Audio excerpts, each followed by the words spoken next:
त्रिकोणमिति trigonometry के अनुप्रयोग, आपका वृत्त। तो आइए आज हम पढ़ रहे हैं वृत्तों का क्षेत्रफल। अब वृत्तों का क्षेत्रफल क्यों पढ़ाया जा रहा है? क्योंकि वृत्त के बारे में आपको बढ़िया से बता दिया गया है, वो आपके इसमें नहीं है कोर्स में इस टाइम। जो 30% आपको बोर्ड द्वारा छूट दिया गया उसका है। तो आइए हम लोग देखते हैं सबसे पहले प्रश्नावली 12, जिसका नाम है वृत्तों का क्षेत्रफल। ठीक है, तो आइए वृत्तों के क्षेत्रफल के बारे में हम देखेंगे। तो वृत्तों के क्षेत्रफल में सबसे पहले हम क्या देखेंगे? वृत्त देखेंगे कि वृत्त आखिर होता क्या है। ठीक है, तो मैंने इससे पहले बताया है कि जो वृत्त होता है, वृत्त और गोले का अंतर तो मैंने वृत्त में ही बता दिया आपको। तो इसमें मैंने कहा था कोई अगर पॉइंट लग रहा है, ठीक है, ये भी बता दिया था कि वृत्त में क्या होते हैं। तो मैंने बताया था वृत्त में सबसे पहले आपकी एक होती है त्रिज्या, दूसरा आपका होता है परिधि, वृत्त में आपका होता है जीवा, वृत्त में आपका होता है व्यास। ठीक है, वृत्त में मैंने बताया था आपका होता है केंद्र। तो ये सभी आपके वृत्त में होते हैं। ठीक है, तो वृत्त में ये सब होते हैं, त्रिज्या होता है, परिधि होता है, जीवा होता है, व्यास होता है और केंद्र होता है। तो सबसे पहले ये देखेंगे हम कि जो वृत्त होता है इसकी परिधि कितनी होती है। जैसे हम जानते हैं कि इस वृत्त की जो परिधि होता है वो होता है 2πr। वृत्त की जो परिधि होती है वो आपकी 2πr होती है। तो इसमें सबसे पहले हम देखेंगे कि वृत्त का 2πr ही क्यों होता है। तो आइए सबसे पहले ये वृत्त हमारा हो गया। इसमें हम देखेंगे कि परिधि बटे व्यास बराबर पाई। अब पाई क्या होता भैया आपका? पाई जो होता है, जानते हैं किसी अर्धगोले का जो मान होता है उसे हम पाई कहते हैं। इस पाई को हम जानते हैं कि 180 अंश भी कहते हैं। तो किसी भी चीज का चादा आप देखें तो चादा में कैसे रहता है? चादा आधा चादा बना रहता है। तो आधा चादा का मतलब ये हुआ कि इसमें जो है 180 अंश के कोण है। ठीक है, तो 180 अंश के कोण है, तो इसे इतने का मान होता है पाई। और पाई बराबर कितने अंश होते हैं? 180 अंश। अब देखिए ये हो गया इसकी परिधि और ये हो गया व्यास। क्या हो गया भैया? व्यास। और ये क्या हो गया आपका? परिधि। बात इतनी समझ में आ गई? ध्यान से सुनिए, एक बार फिर से देख लीजिए कि परिधि बटा व्यास क्या है बराबर पाई ही क्यों? ठीक, क्योंकि हम जानते हैं कि ये कोई अर्धगोला है, इसका मान होता है पाई बराबर 180 अंश। ठीक है, इसमें 180 अंश पाई के बराबर होता है। तो इसमें ये नीचे होता है, ये होता है व्यास। ये यहीं से ऐसे कटेगा, इसके ऊपर वाले पार्ट को ले, इस पार्ट को लो, ये आपका व्यास है और ये आपका है परिधि। तो परिधि बटे व्यास बराबर क्या? पाई। परिधि बटे व्यास बराबर पाई। तो हम लिख सकते हैं इसको। अब ध्यान से सुनिए, जो चीज अगर गुणे भाग में है तो वो इधर जाएगा तो क्या होगा? गुणे में होगा। तो हम लिखेंगे परिधि बराबर पाई गुणे व्यास। ध्यान से देखिए, हम लिखेंगे परिधि बटे व्यास बराबर पाई। तो आपका देखिए, इसमें मैं यहां लिख दे रहा हूं, यहां पर आपका कि इसमें हम लिख देंगे कि परिधि बटे पाई, परिधि बटे व्यास बराबर पाई। तो ये यहां भाग में इधर जाएगा, गुणे में तो हो जाएगा परिधि। हमको परिधि निकालना है इसलिए मैं बता रहा हूं निकालना आपको। पाई गुणे व्यास क्या होगा? पाई गुणे व्यास। अब हम लिखेंगे परिधि बराबर पाई का तो पाई रहेगा, लेकिन व्यास क्या है? ध्यान से सुनिए, ये आपका है वृत्त, यही आपका व्यास है। यहां से यहां तक की दूरी को त्रिज्या कहते हैं। क्या कहते हैं भैया? त्रिज्या कहते हैं। मतलब किसी वृत्त के केंद्र से आधे बिंदु की, यहाँ केंद्र से आधे तक की दूरी को त्रिज्या कहते हैं, जिसको लिखते हैं आर। तो यहाँ आधा था तो आधा इधर भी बचा, तो एक आर यहाँ तो एक आर यहाँ होगा। तो कितने आर मिल रहे हैं व्यास में? 2 आर। तो हम लिख सकते हैं व्यास को 2r। इसका इससे गुणा होगा तो हम लिखेंगे परिधि बराबर 2 पाई आर। इन दोनों का गुणा हो गया। तो किसी वृत्त का जो परिधि निकलता है, ठीक है, एक चीज और ध्यान दीजिए, जैसे हम जानते हैं किसी चीज का परिमाप निकलता है ना, तो वृत्त का परिधि ही उसका क्या है? परिमाप है। क्या है भैया? तो कहीं लिखा है परिधि ज्ञात कीजिए, तो आपको पता करना है कि हमको ज्ञात क्या करना है? परिमाप 2 पाई।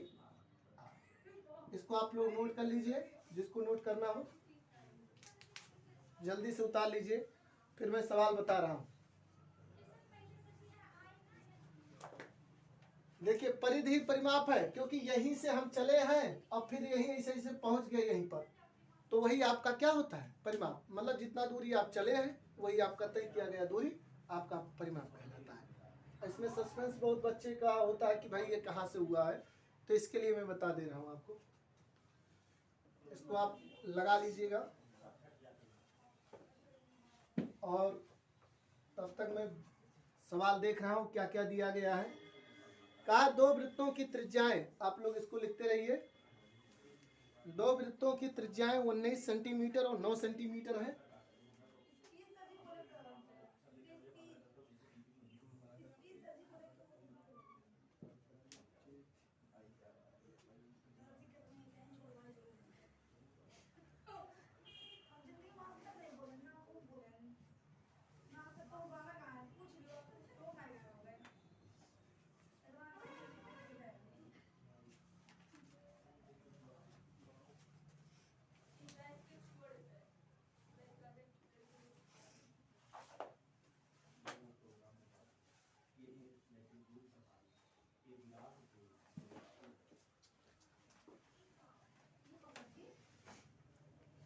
इतना चीज समझ में आ गया?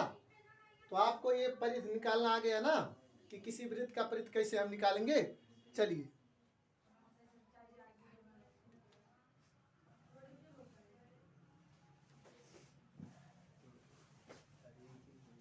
चलो देखो, हमें सवाल है भैया कि 2 वृत्तों की त्रिज्याएं क्रमशः 19 सेंटीमीटर और 9 सेंटीमीटर हैं, ठीक।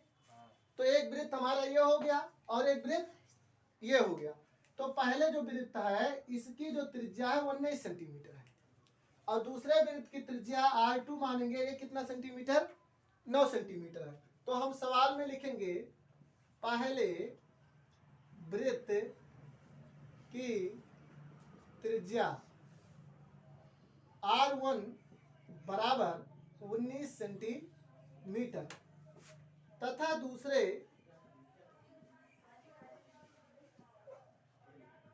वृत्त की त्रिज्या कितना भैया? R2 बराबर 9 सेंटीमीटर।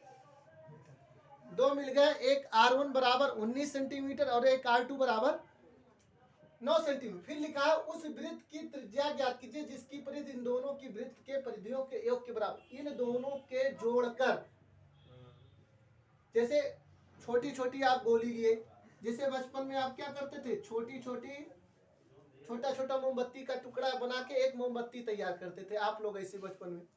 तो ठीक इसी प्रकार 2 गोली लिया गया है जिसकी त्रिज्या इतना इतना, और दोनों को एक में गलाकर एक तीसरा गोली बनाया गया, दोनों के योग के बराबर, दोनों को जोड़कर। बात इतना समझ में आ गया? अब आ जाइए आप, इसमें है तब लिखेंगे तीसरे वृत्त की त्रिज्या। तो तीसरे वृत्त की त्रिज्या हम क्या लेंगे? R लिख लेंगे, माना, क्योंकि हमें तीसरे वृत्त की त्रिज्या मालूम नहीं है, दोनों को तो मिला के तब बनाएंगे। अब ये तो हमारी हो गई त्रिज्या। अब हम लिखेंगे वृत्त का परिमाप। तो लिखेंगे पहले वृत्त का परिमाप, परिमाप या वही चीज भैया परिधि। क्यों भाई? इतना तो आप लोग जानते ही हैं। तो परिमाप का फार्मूला अभी आपको मिला था, क्या था? 2 पाई आर।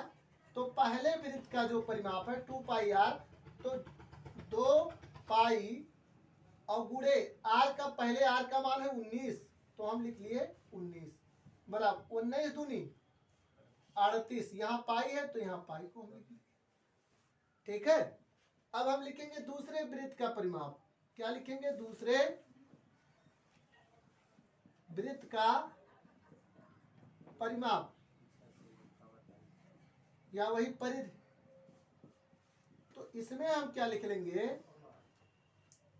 इसमें लिख लेंगे हम भैया, इसका भी होगा 2 पाई आर, या लिख लेंगे 2 पाई और आर का मान R1 था, ये R1 मानेंगे, इसको R1 मानेंगे, इसको R2, तो 2 पाई गुणे 9, यहां लिखेंगे 9 दूनी 18 पाई, ये हो गया। ठीक, अब तीसरे वृत्त का परिमाप, दोनों को मिलाकर तीसरा वृत्त बनता है। अब मानिए कोई एक वृत्त है, इन दोनों को मिलाकर, ठीक है, तो हम लिखेंगे तीसरे वृत्त का परिमाप, तीसरे वृत्त का परिमाप। तो तीसरे वृत्त का परिमाप नहीं मालूम है तो लिखेंगे 2 पाई आर। इतना आप लोगों को समझ में आ गया? आइए यहां मैं मिटा के साइड में लिख दे रहा हूं। चलिए, इतनी बात समझ में आ गई?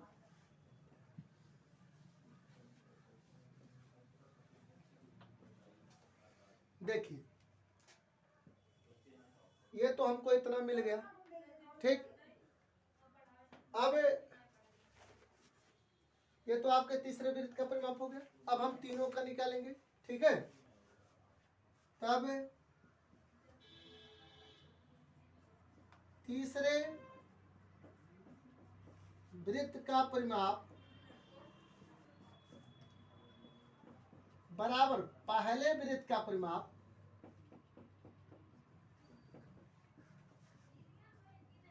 और प्लस दूसरे वृत्त का परिमाप। क्यों भैया?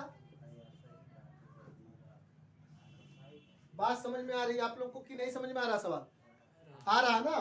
तो देखिए, तीसरे वृत्त का परिमाप क्यों? क्योंकि वो दोनों वृत्तें मिला के तीसरे वृत्त का निर्माण करती हैं, तो मतलब दोनों को जोड़ने पर तीसरे वृत्त के बराबर होना चाहिए। तो देखिए, तीसरे वृत्त का परिमाप कितना है? 2 पाई आर, 2 पाई आर बराबर पहले वृत्त का परिमाप, तो पहले वृत्त का है 38 पाई और प्लस दूसरे वृत्त का परिमाप 18 पाई है भैया। इन दोनों को जोड़ लेंगे तो 2 पाई आर बराबर 18 और 38 कितना हो गया? 8 8 दूनी 16, 6 3 1 4 और 5, कितना हो गया? आर निकालना है ना, त्रिज्या तीसरे वृत्त का, तो आर बराबर इधर ये गुणे में इधर जाएगा, तो 56 पाई बटे 2 पाई, हाई पाई से पाई कैंसिल, तो आर बराबर 56 का देखो 28 दूनी